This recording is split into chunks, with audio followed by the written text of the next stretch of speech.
¿cierto? Decíamos que un azúcar puede reaccionar con un alcohol para obtener un O-glicósido, ¿verdad? Eh, Algunas veces ese alcohol podría venir de otro azúcar. Entonces estamos hablando aquí de el carbono 1, ¿verdad? El carbono anomérico.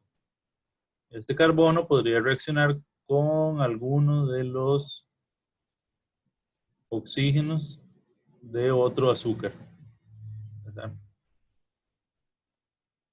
Por ejemplo, en este caso, tenemos que este carbono 1 se va a enlazar con el carbono 4 de otro azúcar, ¿verdad? Estas son glucosas, ¿verdad? Entonces esto me formaría un enlace 1,4. ¿Por qué 1,4? Porque es entre el carbono 1 de una glucosa y el carbono 4 de otra glucosa, ¿verdad? No necesariamente tiene que ser 1,4, es decir, hay 1,4, 1,3, 1,6, ¿verdad? Eh, si es, bueno, sí, el enlace glucosídico es por el carbono anomérico, ¿verdad? Entonces vamos a ver,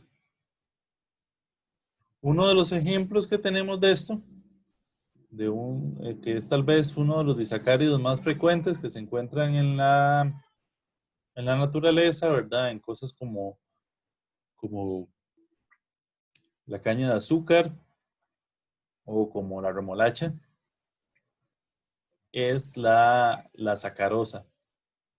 La sacarosa es precisamente un enlace entre una unidad de glucosa y una unidad de fructosa.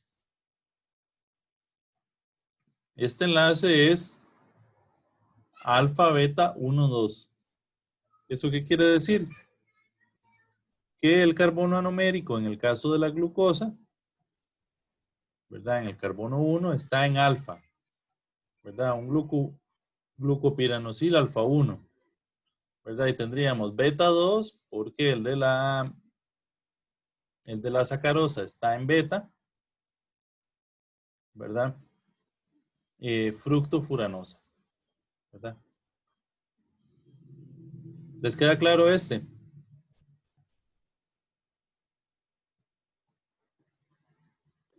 Profe, tal vez porque es que primero se pone el alfa uno, digamos, porque es primero se pone la glucosa pero no el, en vez de la fructosa, por orden de letras. Eh, no, podría ser realmente al contrario. Digamos que, vamos a ver, el nombre no es tan, ¿cómo les digo? No vamos a ser como tan en química orgánica con esto de los nombres, ¿verdad? Eh, digamos, podría ser al contrario, ¿no? Una fructofuranosil beta 2 alfa 1 glucopiranosa. Lo que queremos es como detallar un poco la estructura, ¿verdad? La estructura en el nombre. Eh, y esta es la molécula de sacarosa, eso sí, que sepan que es una molécula en la cual tanto la glucosa como la fructosa, perdón, están enlazadas por el carbono anomérico. Ustedes pueden ver que como las dos están enlazadas por el carbono anomérico, realmente el aldehído se pierde, ¿verdad? Los dos están en forma de cetal y eso quiere decir que el carácter reductor se pierde. Entonces es una molécula como esta, como la sacarosa, se le conoce como un azúcar no reductor. Entonces, algunas de las reacciones eh, de aldehídos, por ejemplo, una que típicamente se usa es la de la plata amoniacal, que forma un espejo de plata cuando se oxida. En el caso de la sacarosa, ella no haría esta reacción. Ok. Tenemos la lactosa, ¿verdad? La lactosa es una unidad, esta primera de acá, de galactosa y una unidad de glucosa, ¿verdad? Dice acá, bueno, es importante en la leche, en el intestino se hidroliza por parte de la enzima lactasa, ¿verdad? Se hidroliza en glucosa y galactosa, ¿verdad? Las personas que tienen deficiencia en la producción de lactasa tienen problemas de intolerancia a la lactosa, que principalmente lo que pasa es que eh, para que el cuerpo asimile la lactosa necesita primero hidrolizarla y lo que se absorbe es la glucosa y la galactosa. Si la hidrólisis no ocurre, lo que pasa es que la lactosa se acumula en el intestino. Al acumularse, pues hace un efecto osmótico, ¿verdad? Digamos, eh, deshidrata un poco, es decir, concentra agua, ¿verdad? Y eso hace que a la gente le dé, pues, una diarrea. No, la vaquita es solo un chiste. ¿Qué más sobre la lactosa? Ah, sí. Para las personas que son intolerantes a la lactosa, usualmente hay dos estrategias que se siguen, ¿verdad? Hay una que es que tomen una pastilla de lactasa, ¿verdad? En ese caso, aunque no produzcan la lactasa, pues sencillamente la toman. Lo que pasa es que la tienen que estar tomando siempre, ¿verdad? En el momento en el que no la toman, siguen siendo intolerantes. Sí, verdaderamente son intolerantes a la lactosa. Yo pienso que a veces hay personas que piensan serlo y no lo son. Profe, Sí. tengo como un pequeño dato interesante. Por ejemplo, en mi familia, tanto mi abuela como mi papá, antes sí Ajá. tomaban un montonazo de leche. Y llegó el punto en que entre más viejos se hacían, porque el cuerpo se supone que deja en algún punto de producir lactosa. Entonces ya ahora son intolerantes. Entonces me di cuenta que hay leche que no sabe nada, por cierto, porque ya la probé, que no tiene lactosa. Entonces es como agua, no sabe absolutamente nada. Bueno, la que no, la que tal vez es como dietética, entonces le huyo a ese tipo de cosas, pero es interesante. Ok, sí, usualmente se piensa que la intolerancia a la lactosa, digamos, no, es muy poco común entre las etapas más tempranas de edad, digamos. Hay bebés que son intolerantes a la lactosa, pero es una cosa muy rara, ¿no? O sea, los bebés, casi todos, pues toman leche, ¿verdad? Es una capacidad que usualmente se va, aunque sí los hay, o sea, hay algunos que no la toleran desde el principio, que les genera diarreas, que bajan de peso, que se les suplementa de otra forma. Pero lo normal es que a temprana edad, algunas personas van desarrollándolo. Ahora, yo creo que también, pues en el cuerpo hay mecanismos regulatorios y yo pienso que muchas personas creen ser intolerantes a la lactosa, pero realmente lo que pasa es que han dejado de consumirla por mucho tiempo y sencillamente pues el organismo pues ha ido perdiendo la capacidad de producirla. Es decir, tal vez no la capacidad, es decir, tal vez si poco a poco se fuesen acostumbrando a consumir lactosa de nuevo, el cuerpo la volvería a producir. Sencillamente, yo creo que hay personas que se acostumbraron a no tomar productos lácteos y por esta razón no producen la enzima. Aunque sí hay personas que efectivamente van perdiendo la capacidad con el tiempo. Ah, bueno, les decía que hay dos estrategias. Usualmente una es tomar una pastilla de lactasa, ¿verdad?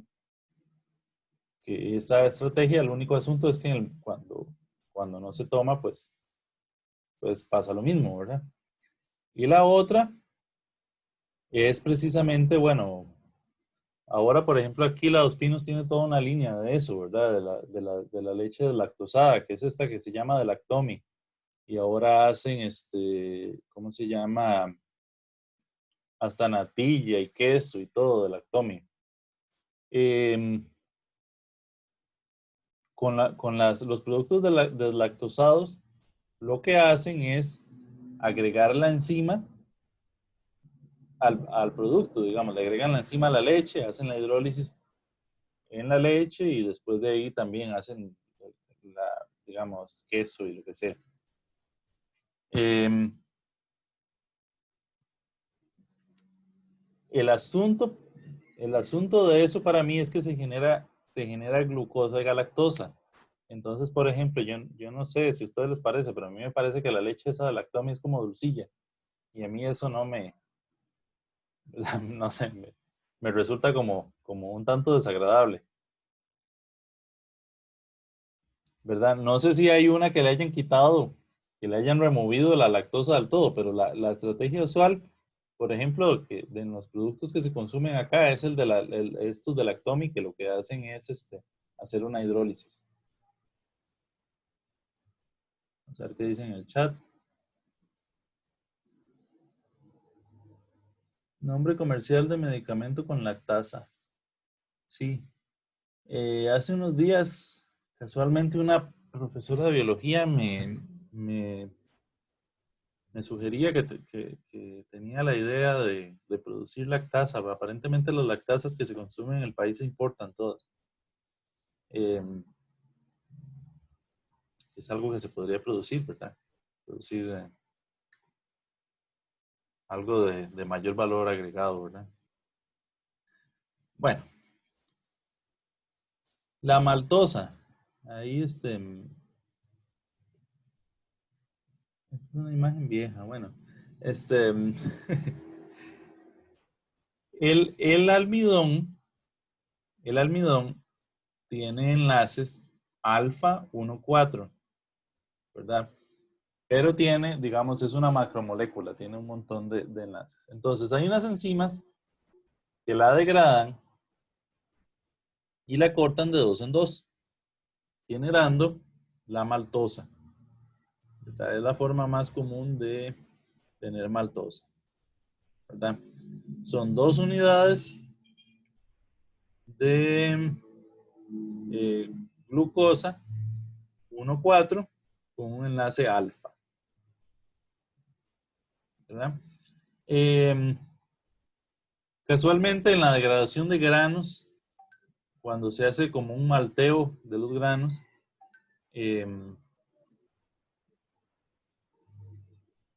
es frecuente que se genere, digamos, la malta tiene un alto contenido de maltosa, ¿verdad?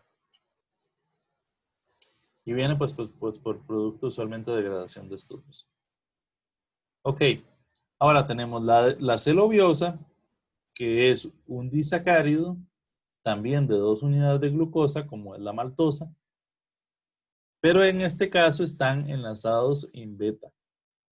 Y esto tan sencillo como que este sea alfa y este sea beta hace una enorme diferencia. Porque la celobiosa es algo que no todos los organismos pueden degradar. Típicamente, bueno, los enlaces de la celulosa, y ahorita lo vemos, son beta.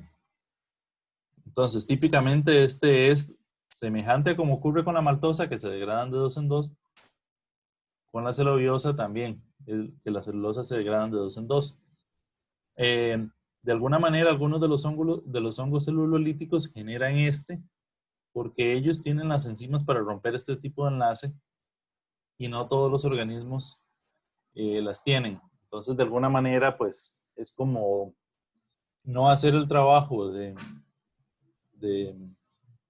digamos, de hidrólisis de la celulosa para que otros organismos se lo vayan a comer, ¿verdad? Si fuese en glucosa o algo así, otros organismos se lo podrían comer. En el caso de la celobiosa, pues, es decir, finalmente ellos lo degradarían a glucosa, pero la concentración de glucosa que mantendrían es baja. Es como una estrategia para cuidar su alimento, para no hacer el trabajo para otros. ¿Verdad? Tenemos otros como por ejemplo la trealosa, ¿verdad? Que está en algunas plantas, también en algunos insectos y en algunos hongos, ¿verdad? Este también es de 2 unidades de glucosa y la diferencia es que es un enlace 1,1.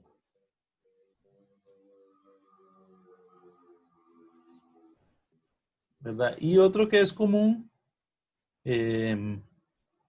está presente bastante pues en la remolacha y en algunos árboles, ¿verdad? En el eucalipto, es la rafinosa. La rafinosa es un trisacárido, lo cual quiere decir que está constituida de 3 unidades de azúcar, ¿verdad? 2 de ellas son glucosas. Estas están enlazadas por un enlace alfa 1,6, ¿verdad? Y esta segunda es un enlace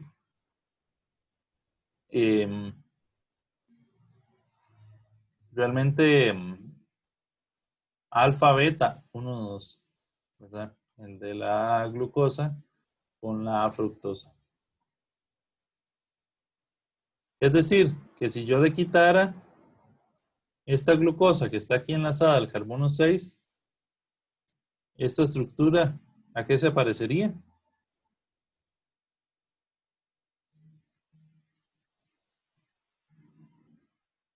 A ver si me siguen un poquito.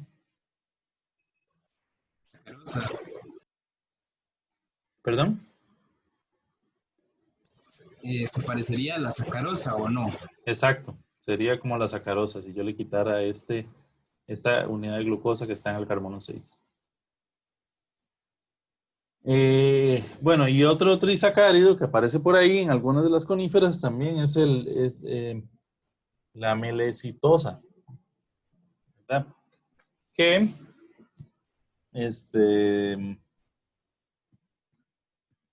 parecido al caso anterior, tenemos como si fuese una unidad de sacarosa aquí arriba, ¿verdad? Es una molécula de glucosa enlazada, alfa beta 1,2 a una unidad de fructosa, ¿verdad? Pero además, sobre la fructosa, tenemos otra unidad de glucosa enlazada en el carbono 3, ¿verdad? Un enlace en alfa. Ok. Muchas veces el término de oligosacáridos, yo les decía que también se utiliza para hablar de fragmentos un poco más grandes, ¿verdad? ¿Qué sé yo? Un fragmento de, no sé, 8, 10, 12, 14 unidades de glucosa o de algún otro sacárido, ¿verdad? Y cuando hablamos de los polímeros, de los polisacáridos, usualmente hablamos de moléculas más grandes.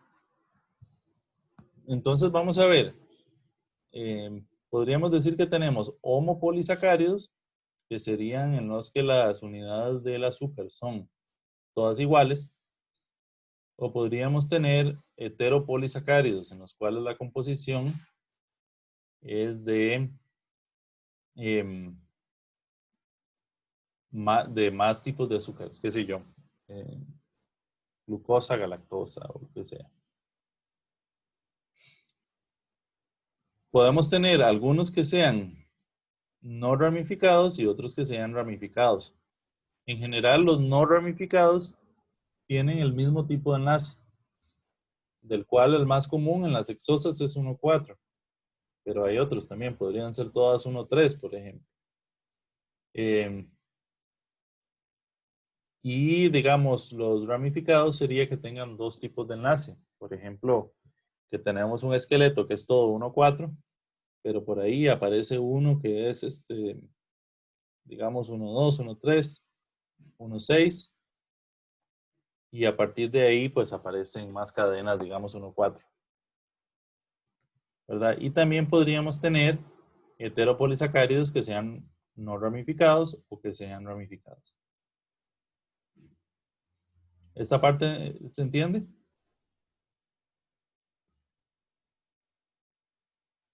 Profe, perdón, en los ramificados, ¿el tipo de enlace varía o...?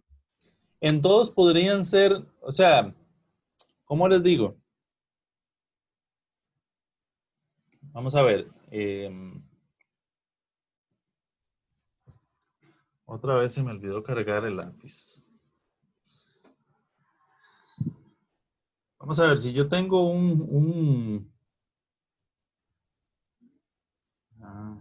ya, hace rato que no dibujo.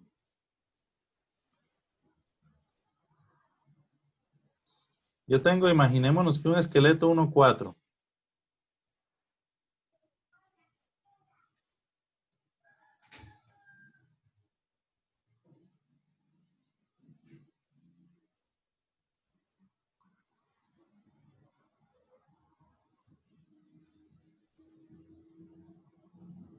¿Verdad? Ahí está el esqueleto 1,4.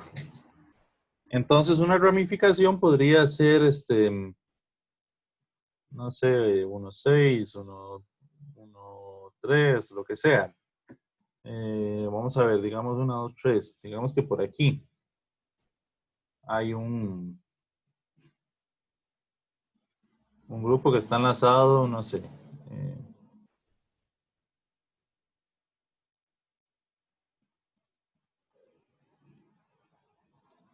Y tal vez estos de aquí siguen teniendo el mismo patrón 1,4, como la cadena principal. ¿Me explico? Es decir, tenemos un tipo de enlace que es el más frecuente, el que se repite todas las veces, que no necesariamente tiene que ser 1,4, podría ser 1,3, por ejemplo, que todas sean 1,3, entonces igualmente va a ser una cadena como lineal, por decirlo así. Pero aparece un enlace que es distinto y ese es el que hace como el punto de ramificación. Ay, que se me hizo la presentación. Ok. Ok, entonces, homopolisacáridos, ¿verdad? Podríamos hablar de la celulosa. La celulosa es pues un polímero muy particular. Tiene enlaces beta 1,4. Podría llamarse como poli 1,4 o beta de glucopiranósido. Celulosa. Es la sustancia orgánica más abundante. La función no es energética, sino que es una función de estructura, ¿verdad? Tenemos diferentes propiedades, vamos a ver, diferentes propiedades en cuanto a peso molecular, en cuanto a cristalinidad, ¿verdad? Tenemos cosas como el algodón, ¿verdad? Que el algodón, pues es una planta que genera esas fibras de celulosa, perdón, de una pureza muy alta y de un peso molecular muy alto. Entonces, pues se utilizan para hacer fibras textiles y toda esta cosa. Y tenemos por otra parte, pues que de diferentes productos forestales se puede obtener la pulpa que se utiliza para hacer el papel, para hacer diferentes productos de papel. ¿Verdad? Ok. Dice acá, existe en forma cristalina y en forma amorfa. Y esto es una cosa importante. Hay una forma, digamos, por el tipo de este de enlace beta 1,4, le permite como un acomodo tridimensional en el cual las cadenas se juntan unas con otras de una manera muy, muy compacta que incluso logra formar unos cristales. Y esos cristales son bien difíciles de degradar, tanto por acción enzimática como por acción química. Son bien particulares, son bien difíciles. De hecho, por ejemplo, ahora se ha trabajado mucho las aplicaciones, digamos que están ahí todavía, pero se ha trabajado mucho en tratar de producir cosas con nanocristales de celulosa. Y para obtener los nanocristales, realmente uno puede hacer, por ejemplo, una hidrólisis química en condiciones medianamente suaves, de manera de que uno logra hidrolizar la parte amorfa, que va a ser atacada primero, y los cristales quedan ahí. Entonces, se logran purificar y se logran concentrar, y eso es, ¿verdad? Centrifugar a alta velocidad y toda esa cosa. Y esos cristalitos de celulosa, pues, son estructuras relativamente duras que se han tratado de probar para diversos materiales, para inmovilización de enzimas y para otras cosas. La parte amorfa es, digamos, el mismo tipo de cadena, sencillamente que es estructuralmente desordenadas, ¿verdad? Las cadenas desordenadas, que es algo que comúnmente pasa en polímeros, ¿verdad? La cristalización, digamos que no es tan, digamos, es más fácil obtener estructuras amorfas. El porcentaje de cristalinidad, digamos, de celulosa cristalina y celulosa amorfa depende mucho de la fuente. Vamos a ver qué más podemos decir de la celulosa. Bueno, usualmente en la naturaleza, digamos, tenemos la pared celular de las células vegetales, y en la pared celular hay unas microfibras, digámoslo así, que contienen las cadenas de celulosa.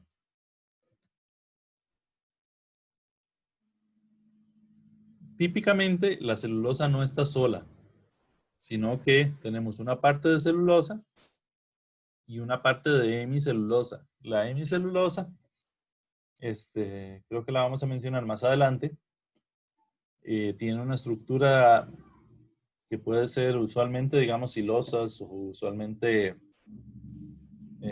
galactosa, glucosa, silosa, ¿verdad? Y también tenemos la lignina, que la lignina es un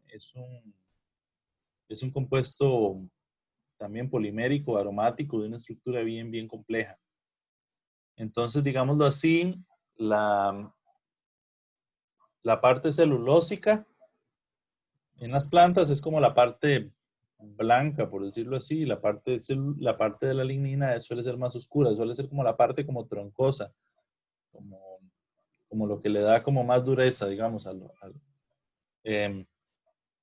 digamos, entre mayor contenido de lignina, uno esperaría que las propiedades sean más como de tronco, como más duras, digamos aproximadamente. Pero naturalmente la celulosa no suele encontrarse sola. Tenemos el almidón, ¿verdad? El almidón es importantísimo en la alimentación, ¿verdad? La alimentación de los diversos países, pues, un segundo.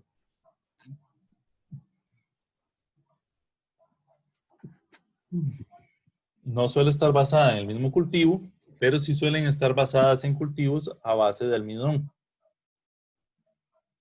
Qué sé yo, en México, por ejemplo, el maíz, se consume muchísimo de maíz. En nuestro país de arroz, ¿verdad? En Italia, por ejemplo, que se consume mucho pasta, pues digamos, trigo, o en países, digamos, que se consume mucho pan, también, en algunos países, digamos, también papa, tubérculos, diversos granos, ¿verdad? El almidón está compuesto principalmente de dos tipos de polímeros. Uno es la amilosa, que la amilosa sería enlaces 1,4 solamente, y la amilopectina. La amilopectina es ramificada, es decir, tiene cadenas 1,4. Bueno, vamos a ver primero la amilosa. La amilosa, la única diferencia que tiene con la celulosa, es decir, ambas tienen enlaces 1,4, es que la amilosa es en alfa y la celulosa es en beta. Al igual que decíamos con la maltosa y la celobiosa, el hecho de que este enlace sea alfa y no beta es una enorme diferencia en cuanto a la estructura, a la capacidad enzimática que tenemos de degradar amilosa, y por el contrario la celulosa no, ¿verdad? La celulosa son muy pocos los organismos que son capaces de metabolizarla realmente. Deciré. Sí, profe, una consulta. ¿Qué es lo que determina exactamente que cuando se formen esos polímeros el enlace sea alfa o beta, o es aleatorio? No, usualmente las enzimas suelen ser altamente específicas. Ya lo vamos a ver más en la parte de metabolismo, pero no, o sea, las plantas generan, por ejemplo, estos cultivos, papa y esto, que generan almidón. El enlace es alfa. Y las plantas que necesitan para hacer el polímero estructural es beta. Su maquinaria enzimática lo hace de esa manera. Uno, por ejemplo, en química orgánica está acostumbrado a ver que se habla mucho de la termodinámica, ¿no? Los choques son aleatorios, entonces una estructura es más estable que la otra y por eso esa es la que se genera. En el caso de las reacciones en bioquímica, usualmente las enzimas son tan específicas, es decir, el sitio activo hace un acomodo de las moléculas ordenado, de manera de que ya los choques ya no son aleatorios, y en algunos casos, algún enlace que, si la reacción fuese aleatoria, tal vez no sería el más espontáneo, en la enzima sí lo es. Entonces la enzima tiene la particularidad de poder generar un enlace, por ejemplo, alfa, nada más. O sea, sencillamente porque la enzima es muy capaz. Por esta razón también hay tanto interés en la parte de la biotecnología, porque esta capacidad que tienen los organismos vivos de generar cierto tipo de moléculas en particular, es algo que en la química pura como tal sería difícil de hacer. Es decir, algo como sintetizar un azúcar o hacer derivados de un azúcar. Hay toda una química al respecto, pero es complicadísimo. La selectividad es baja. Bueno, es bien complicado. En cambio, las enzimas lo hacen como de manera muy sencilla, por decirlo así.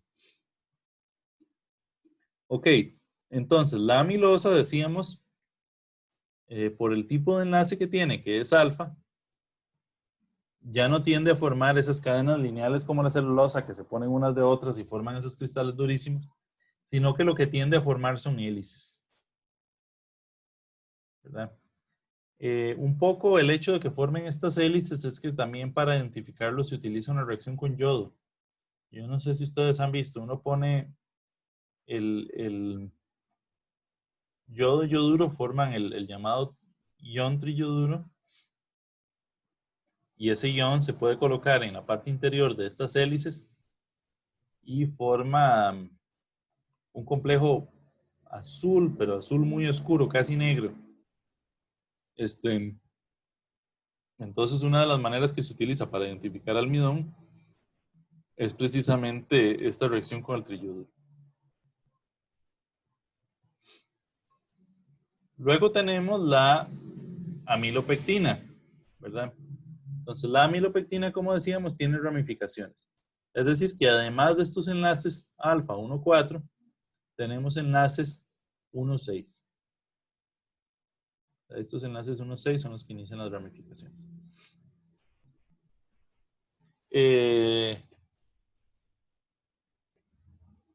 Entonces, sencillamente, para hacer una digestión total del almidón, uno necesita que se degraden tanto los enlaces 1,4 como los enlaces 1,6.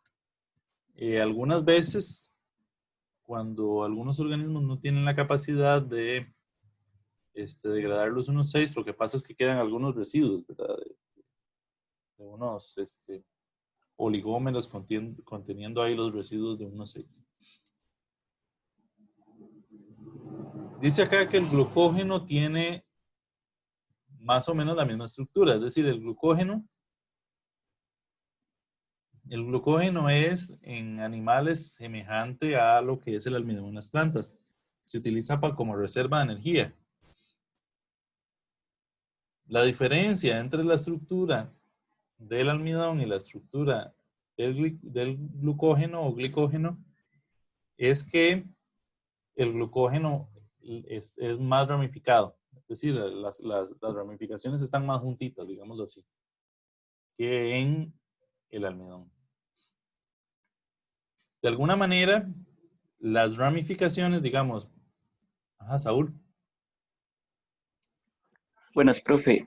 Tenía la duda de, esas ramificaciones ocurren cada cierto, o sea, de unidades constantes. Por ejemplo, había leído que unas ocurren cada 8 o 12 monosacáridos y las otras cada 24. ¿Por qué es que ocurren en estas distancias constantes en la cadena? Digamos, sí, depende un poco de los organismos. En el caso del glicógeno, se cree que una de las razones por las cuales la ramificación, y bueno, y usualmente esos valores son como promedios, digámoslo así. En el glucógeno, la razón por la cual son como mucho más ramificados es que el glucógeno, la función, digamos, de reserva de energía, suele ser, bueno, como dice acá, en el músculo y en el hígado, pero en el hígado es mucho por la noche. Cuando uno se duerme, digamos que tiene el glucógeno como primera reserva de energía para aguantar esa cantidad de horas que uno no come. Entonces, la manera en la cual se va degradando es a partir de los extremos. Entonces, digámoslo así, el hecho de que sea mucho más ramificado quiere decir que es más, o sea, como que hay más extremos de los cuales ir degradando, ¿verdad? En el caso de las plantas, a veces suele ser una reserva de energía mucho más a largo plazo. Por ejemplo, los granos o los tubérculos, las raíces, muchas veces es, en el caso, por ejemplo, digamos, los granos que son semillas, que a la hora de que germine, ellos mismos van generando su maquinaria enzimática para irlo degradando, y esa reserva de energía le va a servir al grano para crecer. De hecho, por ejemplo, en el malteado, cuando se hace malta para la elaboración de cerveza, con la cebada, lo primero que se hace es dejar la cebada germinar. Y se le deja germinar porque cuando ella germina genera la maltasa, la enzima que va a degradar el almidón y lo va a convertir en malta, ¿verdad? Y una vez que el grano germina, entonces ya lo tuestan y le dan ese colorcito, ¿verdad? De la cerveza. Y mejor no hablemos más porque si no nos da sed. Pero sí, digamos, esas son como las razones. ¿Podría ser lineal todo? Sí, podría ser lineal todo. Hay también razones como evolutivas, ¿verdad?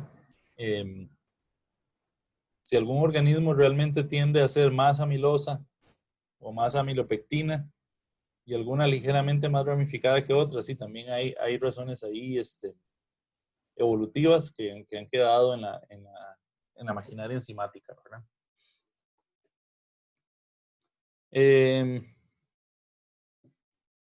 Casualmente, vean que esta diapositiva habla también que la importancia de que la molécula de glucógeno sea tan ramificada es también que aumenta la solubilidad, ¿verdad? Y como les decía, la ramificación hace que los residuos de glucosa reductores, que van a ser los lugares de unión de las enzimas glucógeno fosforilasa y glucógeno sintetasa, es decir, las de los extremos, hacen tanto que sintetizarlo como degradarlo sea relativamente más rápido. Y en el caso del almidón, sí, usualmente esta reserva de energía no se requiere como con tanta frecuencia, digámoslo así. Ok, las hemicelulosas. Las hemicelulosas no son una estructura, ¿cómo decir? No son solamente una estructura, hay varios tipos de hemicelulosas. Es decir, usualmente a la celulosa la acompañan ahí varios tipos de polisacáridos que a todos ellos se les da el nombre genérico de hemicelulosas. Entonces dice por acá, son polisacáridos no celulosos conocidos como silanos, mananos, arabinanos, galacturanos. Por ejemplo, los silanos estarían hechos de silosa, ¿verdad? Que es uno de los más frecuentes. Los mananos de manosa, los arabinanos de arabinosa y los galacturanos de galactosa, ¿verdad? Extraíbles de la pared celular. El silano, ¿verdad? Uno de los más comunes, tiene enlaces beta 1,4. Y recuerdan ustedes que el silano es una pentosa, ¿verdad? Entonces, por ejemplo, usualmente cuando tenemos hexosas tenemos una cadenita que sale aquí de un carbono más, ¿verdad? En el caso del silano, él sigue formando un anillo de 6, pero en este caso no hay una cadena, no hay un carbono que salga aquí, ¿verdad? De hecho, hay un carbono no quiral acá dentro del anillo.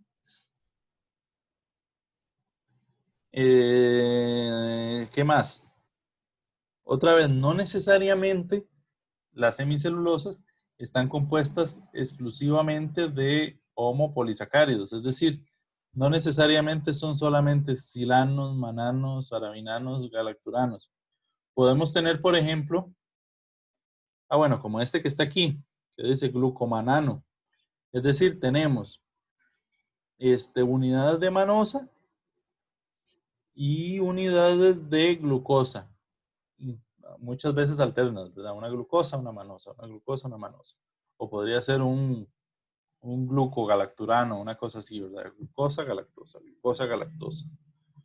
Glucosa, un poco de glucosas y un poco de galactosas y unas ramificaciones de silosas. De todo hay en las plantas.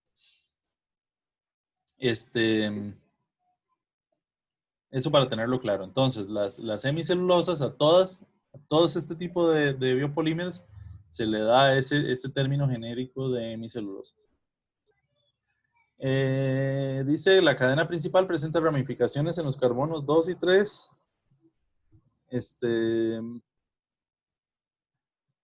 Encontramos diferentes azúcares como la arabinosa, el ácido D-galacturónico, hasta derivados, ¿verdad? Ácidos, el 4-O-metil D-galacturonato y otros. Dice el número y la composición de las cadenas laterales es variable. Como les decía, la fórmula dada a continuación, bueno, sería más bien antes. No, esto creo que fue de algo que quité. Sí.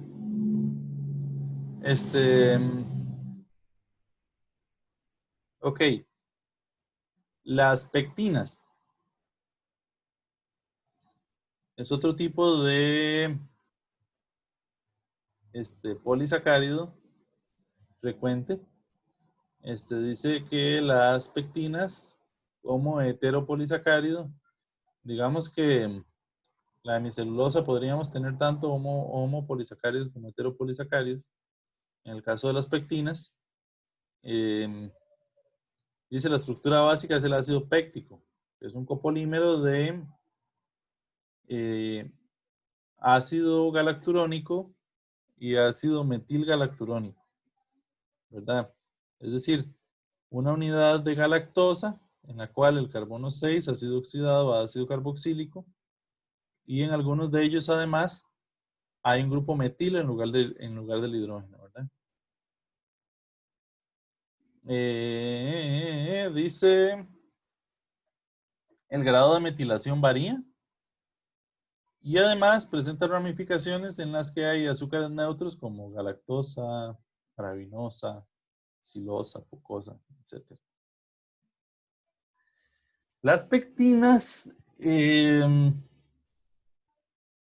suelen formar como un tipo de geles, como un tipo de hidrogeles, y suelen tener aplicaciones en la industria de alimentos, como por ejemplo jaleas y este tipo de cosas contienen pectinas.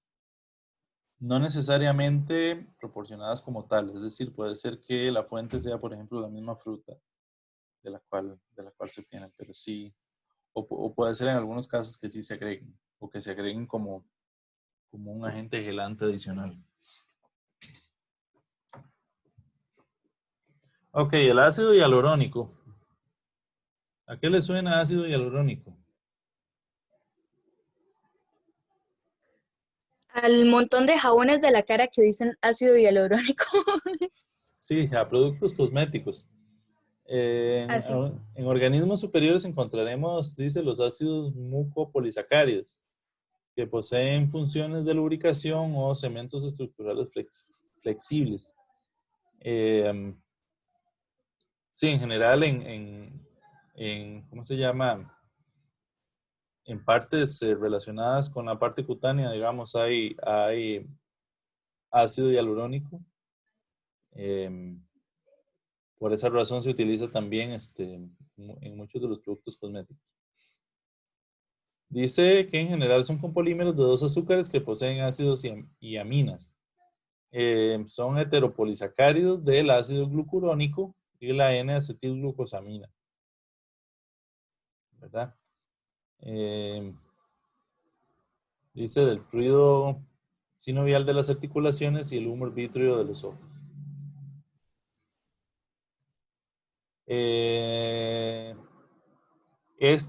Ustedes pueden ver, la unidad repetitiva dice realmente eso es 1,3, ¿verdad? Por eso aquí están como, la N-acetilglucosamina está como viendo para un lado, ¿verdad? Ustedes ven el O, no está en la posición, ¿verdad? Está viendo como para un lado, como para hacer el enlace 1,3. Hay otra manera de representarlos, digamos, poniendo la silla como en la posición tradicional, con el oxígeno acá, que quedarían como, ¿cómo decir? Que sería más fácil representarlas como hacia abajo, por decirlo de alguna manera. Y dice acá, sí, deciré. ¿Por qué exactamente se utiliza el ácido hialurónico como para productos de la piel y del cutis y demás? O sea, como qué características tiene que se utiliza para ese fin. Es que, como dice acá, realmente él hace funciones de lubricación y también como, digamos, debajo de la piel hay una capa de colágeno, ¿verdad? Debajo de la piel en general de las personas y de los animales. Y además ahí hay ácido hialurónico.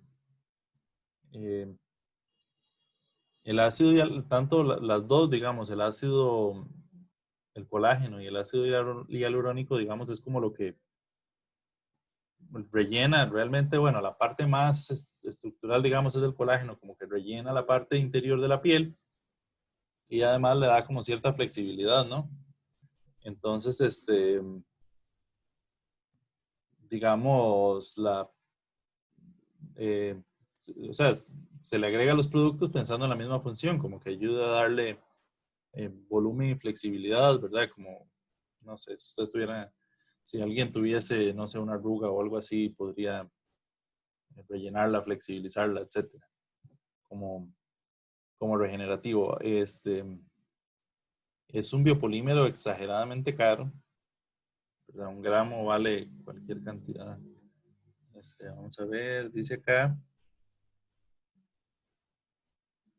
Es el ingrediente activo de las cremas. ¿De verdad sirve para borrar arrugas o es para prevenir? Yo de la parte cosmética les voy a decir, no sé demasiado.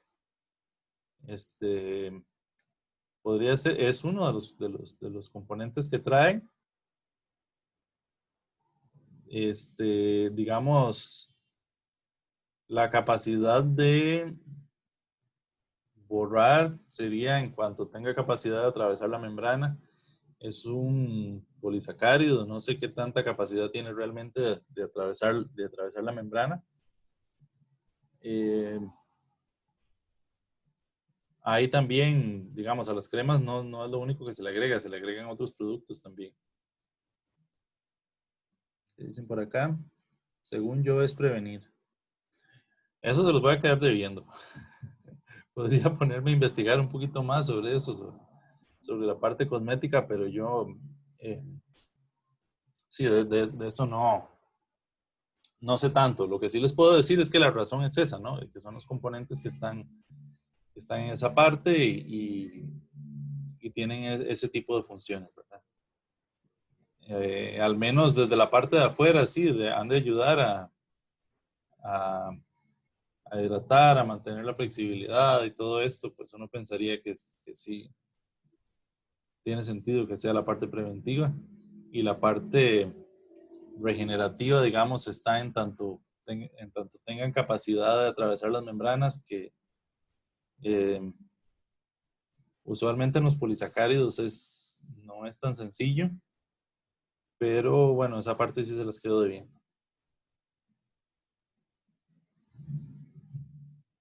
Ok, vamos a ver.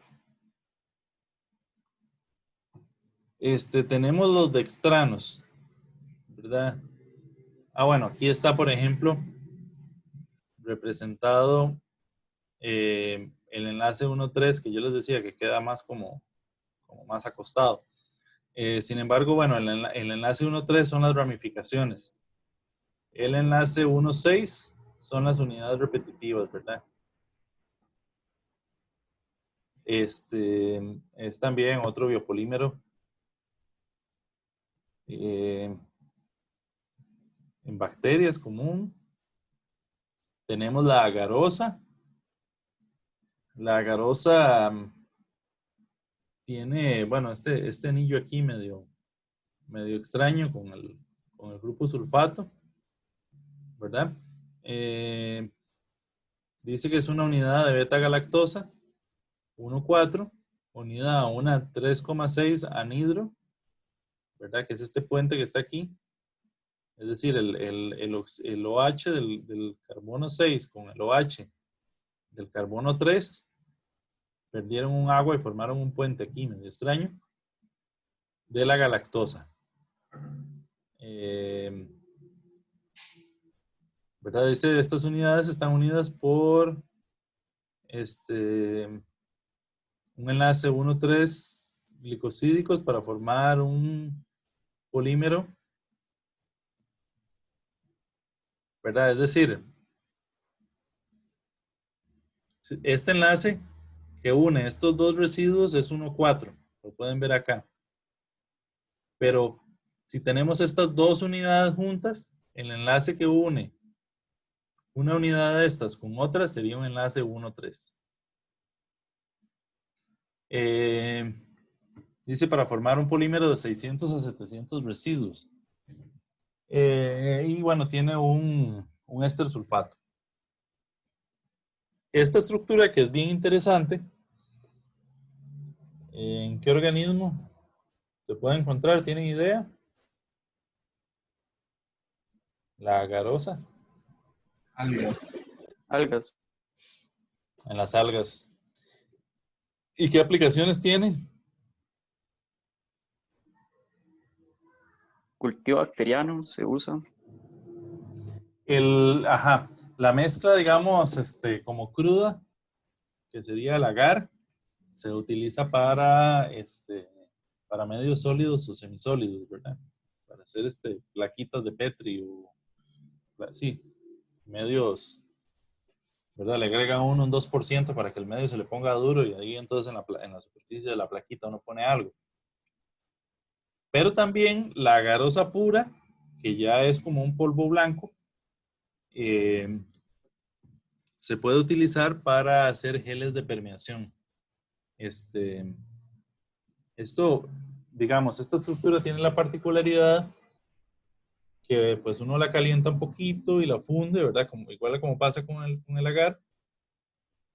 Y cuando él se enfría, hace como una especie de entrecruzamiento físico, es decir, las cadenas se pegan unas con las otras por pura interacción intermolecular. Eso es lo que hace que se gele, ¿verdad? Que se ponga duro. Entonces, dependiendo de la concentración, van a haber poros de diferentes tamaños que se podrían utilizar para hacer permeación en geles o para hacer electroforesis. ¿Conocen la electroforesis?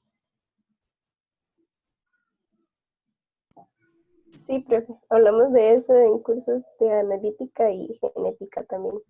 Ok, perfecto. Sí, para electroforesis también se utiliza, bueno, hay otro polímero que se utiliza sintético, pero, por ejemplo, para geles de ADN se utiliza comúnmente agarosa. Ok, la quitina. La quitina está realmente hecha de unidades de N-acetilglucosamina, ¿verdad?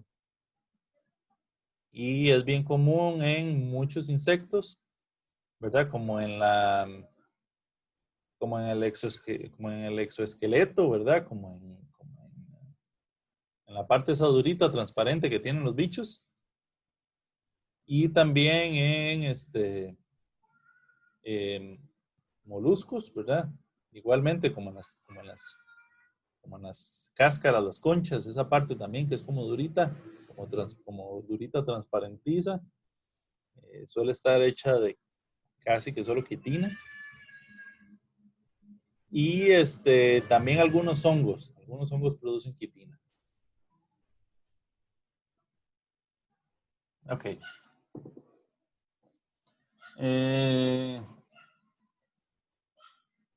Este otro que también es un subproducto de la N-acetil glucosamina. Vamos a ver. Y aquí me confundí porque la que está es galactosamina, ¿verdad? N-acetil galactosamina. Creo que aquí debería de ser galactosamina en lugar de glucosamina, ¿verdad? Me parece en esta unidad de galactosa. Y por cierto, es una unidad sulfatada. Y aquí tenemos el ácido glucurónico. Este sí es el glucurónico.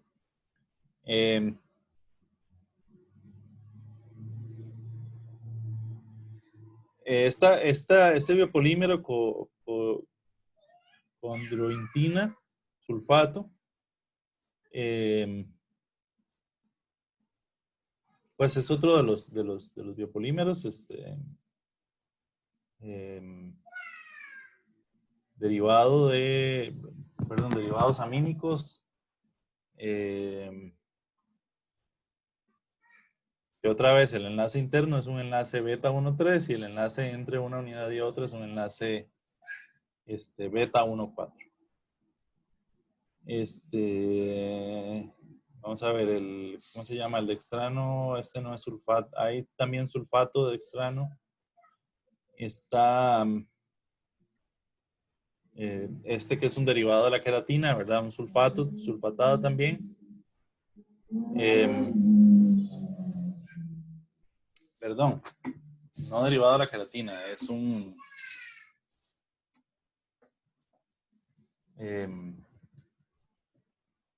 es otro, pues otro derivado del aminado, digámoslo así, que igualmente tiene enlaces 1,4 y enlaces 1,3. Esta sí es una unidad de N-acetil glucosamina, ¿verdad? Con un azufre en el sexto carbono y una unidad de galactosamina, ¿verdad? Deciré. Profe, una consulta. Digamos como cuando una enzima quiere degradar algún polisacárido, el enlace que rompe es el que los une. O... Usualmente el primer paso son los enlaces, el enlace glucosídico. Pero usualmente para los polisacáridos, ya lo vamos a ver también en la parte de metabolismo, usualmente para los polisacáridos, para cada tipo de enlace glucosídico hay una enzima. Y también suelen haber enzimas que son exohidrolasas y endohidrolasas. Es decir, hay enzimas que atacan solamente la parte del extremo y hay enzimas que atacan la parte interna. Ah, ok. Y en este caso, como esta unidad sulfatada, digamos que usted dice, no hace a la molécula muy reactiva. No, los sulfatos suelen ser bien estables. Sin embargo, puede ser que para el metabolismo sí hayan enzimas que remuevan esto, ¿verdad? O la unidad de acetil. Estos polisacáridos derivados de los aminos no son tan metabolizables, pero suelen tener aplicaciones importantes, ¿verdad? Por eso los estaba mencionando. De hecho, los incluí esta vez en la presentación. Muchos de ellos suelen tener aplicaciones farmacéuticas. Entonces, por lo menos, digamos, para que los conocieran. Y creo que aprenderse, digamos, la estructura de estos ya últimos polisacáridos no es tan importante, ¿verdad? Pero por lo menos sí para que los conozcan. Hay enzimas, por ejemplo, con los grupos fosfato, hay enzimas que ponen y quitan grupos fosfato, ¿verdad? Pero sí, usualmente el primer paso es romper los enlaces glucosídicos. Ok. Esta dice glucosamín-glucano, ¿verdad? Dice acá, por ejemplo, que en las uñas y garras, la heparina, dice, es un anticoagulante natural, ¿verdad? Y en la sangre inhibe la coagulación uniéndose a la antitrombina. Ustedes saben, la trombina es una enzima que está relacionada con un proceso de polimeración que lleva a la coagulación de la sangre, ¿verdad? Dice que la interacción es estrictamente electrostática, ¿verdad? Y pues dice acá que la estructura puede ser una galactosa, un sulfato en el carbono 2, o una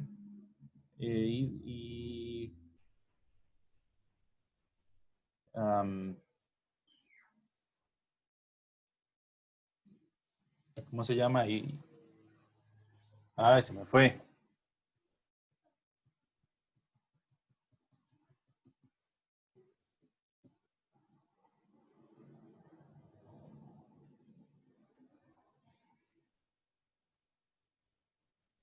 Idosa.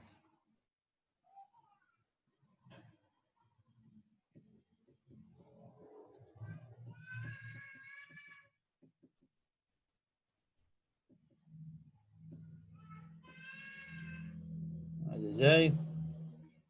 Ajá. ¿Qué la diferencia es este carbono acá? ¿Verdad? En realidad el derivado ácido, ¿verdad? En ambos casos con un sulfato en el carbono 2 enlazado a una glucosamín sulfato con un sulfato también en el carbono 6. ¿Verdad? Entonces, este tipo de carbohidratos que son ya un poquillo de estructuras un poco más complicadas, suelen usualmente tener ciertas aplicaciones como más médicas o farmacéuticas. Bueno, y que ya es algo mucho más clásico, aunque la estructura también es bien compleja, que es un glicoconjugado, es decir, que tenemos una parte compuesta de polisacáridos y una parte compuesta de otras cosas, que en este caso son péptidos, es decir, repeticiones de aminoácidos, que ya los veremos un poco más adelante. El péptido glicano o péptido glucano, compuesto de unidades de N-acetilglucosamina con N-acetilmuramida, enlaces 1,4, ¿verdad? Bueno, el grupo acetilo, y entrecruzados con estos péptidos son componentes de las paredes celulares de las bacterias. Las gram negativas suelen tener una capa muy delgada de ellos y las gram positivas suelen tener una capa gruesa de esto. Y eso sería la parte de carbohidratos. ¿Alguna duda adicional?